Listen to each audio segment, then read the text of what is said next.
Katru gadu Latvijā atkritumu daudzums pieaug no 3 līdz 5%.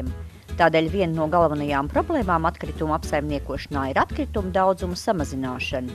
SIA Viduskurzemes atkritumu apsaimniekošanas organizācijas mērķis ir izveidot mūsdienīgu modernu atkritumu apsaimniekošanas sistēmu, panākt arvien mazāku atkritumu apglabāšanu poligonos un vairāk atkritumus novirzīt enerģijas ieguvēju.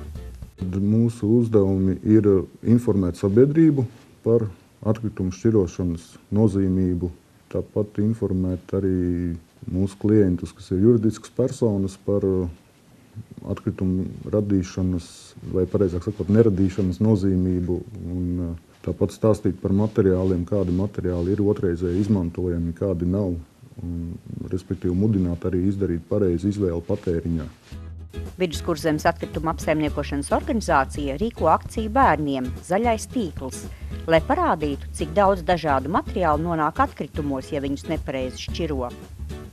Diezgan liela atsaucība ir gan no skolu, gan no bērndārzs puses. No uzņēmuma viedokļa mēs redzam un atbalstam to, lai ir arvien vairāk cilvēki apzinās, ka zaļi domāt ir labi, bet ar to vien nepietiek, vajag arī zaļi rīkoties.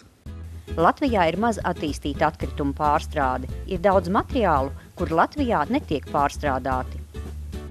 Liela daļa atkritumu joprojām nonāk poligonā, un viena daļa, kas nenonāk poligonā, bet caur mūsu šķirošanas un smalcināšanas līniju tiek saražots kurināmais un nodots dedzināšanai. Stikla pārstrādes Latvijā vispār nav, un tāpat tās tagad arī metālūšana pārstrāde Latvijā arī, kā zināms, vairs nav.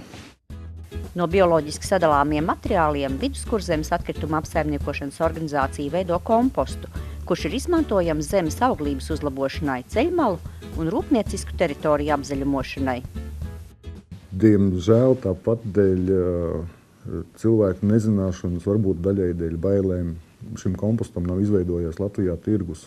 Baila, ka būs piesārņots ar bīstamām vielām vai vēl ar kaut ko, bet tas tā nav, jo komposts pēc būtības ir ļoti līdzīgs tam, kas tiek sagatavots katrā mazdārziņā komposta kaudzē no zaļajiem atkritumiem.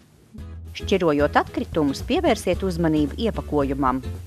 Uz iepakojuma ir 3 stūrītes, kurā iekšā ir vai cipariņš, vai apakšā ir 2, 3 vai 4 burti, kas apzīmē materiālu veidu. Un ja šāds 3 stūrītes ar cipariņu vai burtiem ir, tad tāds iepakojums noteikti ir pārstrādājams.